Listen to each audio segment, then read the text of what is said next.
안녕하세요. 호주 이민법무사 김항준입니다. 오늘은 2022년, 2023년 회계연도 기술 이민 프로그램에 대한 간략한 전망과 지난 한 해 2021년, 22년 동안 진행되었던 기술 이민 사례들을 몇 가지 소개해 드리도록 하겠습니다. 먼저 올해 3월에 이민성 장관이 발표한 2022년, 2023년도 이민자 숫자는 약 16만 자리로 발표되었습니다. 작년에 비하면 약 3만 자리가 늘어났고요. 코로나 팬데믹 전처럼 이 숫자들 중에서 3분의 2는 기술 이민으로 진행하고 3분의 1은 가족 이민으로 진행할 예정입니다. 즉 기술 이민은 16만 자리 중에서 10만 자리, 10에서 약 11만 자리가 되겠고 가족 이민은 약 5만 자리로 진행될 예정입니다. 기술 이민 진행 10만 자리 중에서 고용주 스폰서십은 3만 자리가 되고 189 독립기술 이민은 16,000자리가 되고 주정부 노미네이션 즉 190 혹은 491 비자는 2만 자리로 모두 작년 대비 증가됐습니다. 여기서 주목할 점은 189 독립기술 이민 비자가 작년 6,000자리에서 올해 16,000자리로 증가했다는 점입니다. 이 숫자는 여전히 5년 전에 비하면 작은 숫자지만 그래도 그동안 극히 제한적이었던 숫자에 비하면 좋은 소식이라고 할 수 있겠습니다. 또한 올해 이번 7월에 이민성 장관이 발표한 내용으로 현재 오프쇼어에서 신청되고 대기 중인 비자가 약 6만 개나 된다고 합니다. 이 비자들을 신속히 처리한다고 발표를 했는데 이렇게 되면은 189 비자 호주 안에서 혹은 호주 밖에서도 진행되는 비자이기 때문에 이 189 비자가 다시 활발하게 진행될 것을 기대해 볼 수 있겠습니다. 하지만 여전히 호주 안에 계시고 호주에서 학업을 유학을 하시고 현지 경력을 쌓고 계시는 분들에게는 190, 491 비자 즉 주정부 노미네이션을 통해서 받는 기술 이민 비자에 대해서 관심이 가장 많으실 겁니다. 올해 진행될 2022년부터 진행될 자리 2만 자리로 이 숫자 역시 작년에 비해 2배가 되었다고 볼 수 있습니다. 그러므로 호주에서 유학하시고 혹은 아직 공부 중이시더라도 졸업하시고 이제 졸업생 비자를 통해서 현지 경력 쌓으시고 주정부 노미네이션을 노리시는 분들은 올해 이제 어떤 조건이 발표될지 관심이 많으실 텐데요. 그것과 동일하게 중요한 것이 각 주별로 490, 491과 190 비자가 몇 자리가 배정되는지가 중요합니다.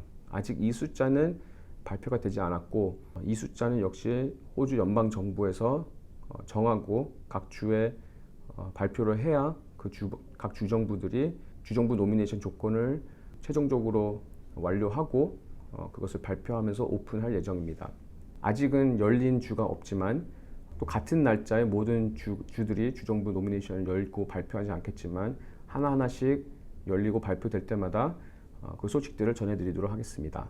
지난 한 해 동안 진행됐던 2021년, 22년도 한 해 동안 진행됐던 기술 이민 비자들 사례들을 보면은 꼭 높은 점수가 아니더라도 주정부 노미네이션을 받을 수 있다는 것을 볼 수 있겠습니다. 그래서 90점, 95점 혹은 100점 이상 되지 않아도 진행됐던 케이스들을 중점적으로 소개해 드리도록 하겠습니다. 남호주 같은 경우는 이제 호주에서 유학하고 이민하기 가장 좋은 주라고 볼 수 있겠죠.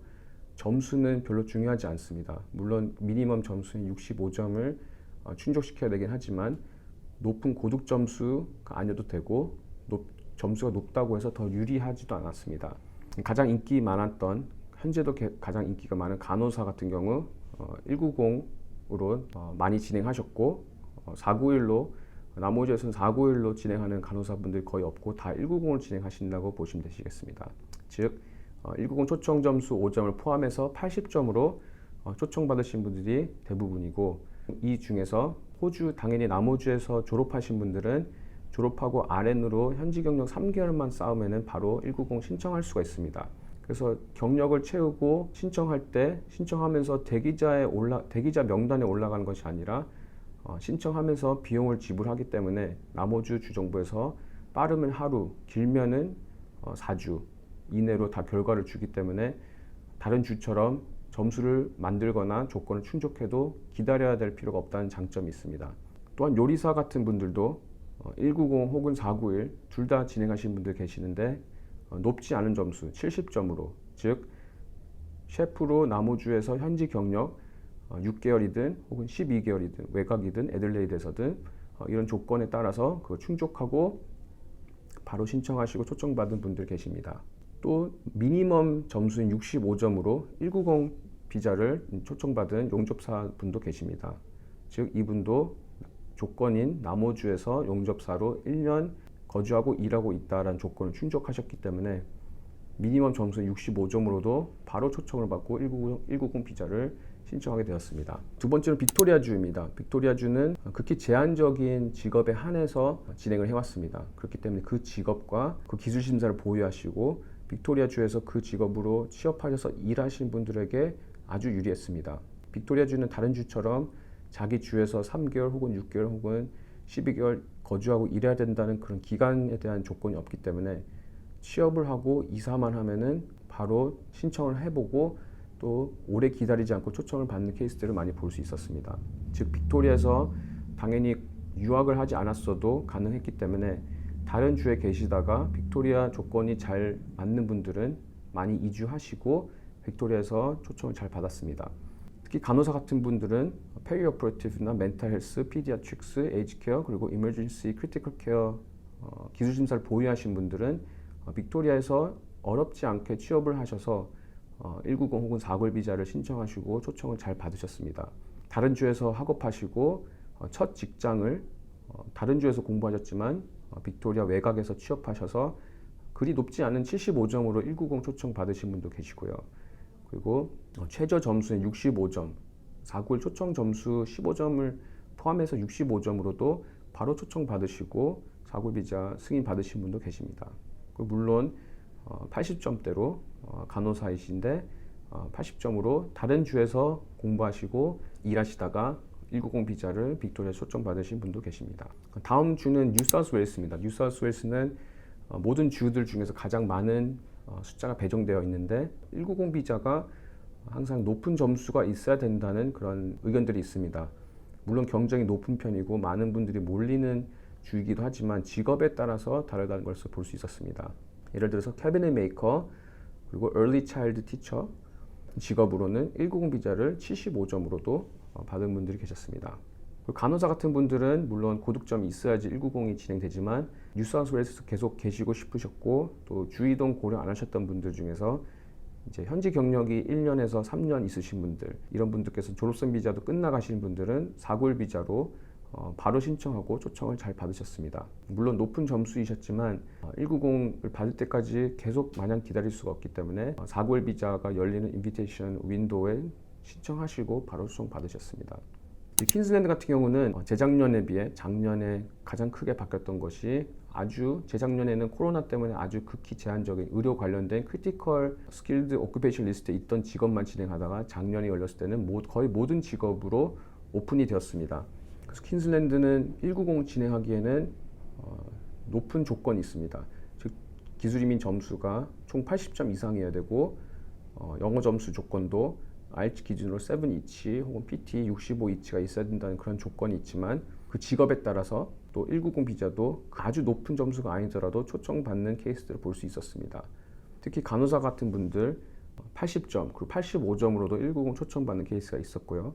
그리고 물론 80점 미만이지만 491로도 초청받는 케이스들이 있었습니다.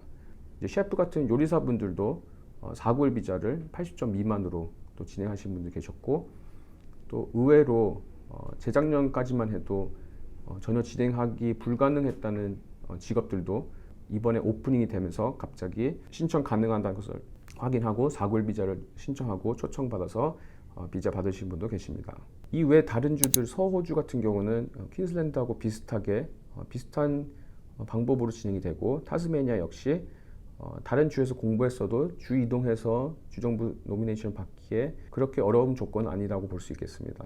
다윈이 있는 NT 노던 테리토리 같은 경우는 2년 거기서 거주해야 된다는 조건이 있기 때문에 거의 거기에서 공부하시고 거주하신 분들 외에는 진행하신 분이 없다고 볼 수 있겠습니다.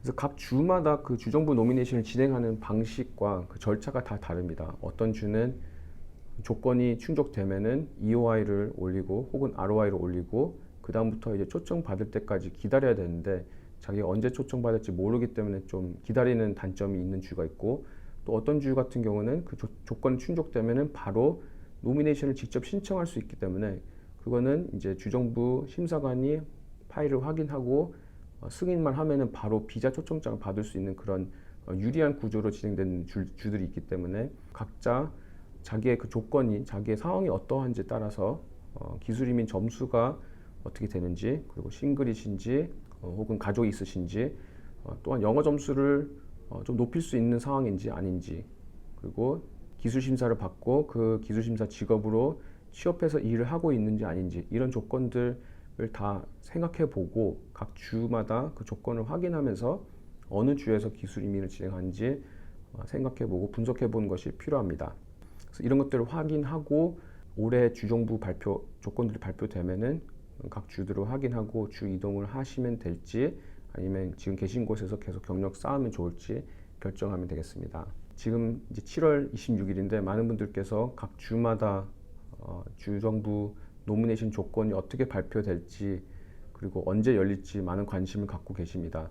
저 또한 관심을 갖고 기다리고 있는데 발표되는 주가 있을 때마다 그 주의 조건들을 설명하고 또 공유해드리면서 전체적으로 어떤 주로 진행하면 좋을지, 또 구체적으로 상담이 필요하신 분들 연락 주시면은 제가 자세하게 상담해 드리도록 하겠습니다. 오늘은 여기까지 설명드리고 다음 시간에 또 뵙도록 하겠습니다. 감사합니다.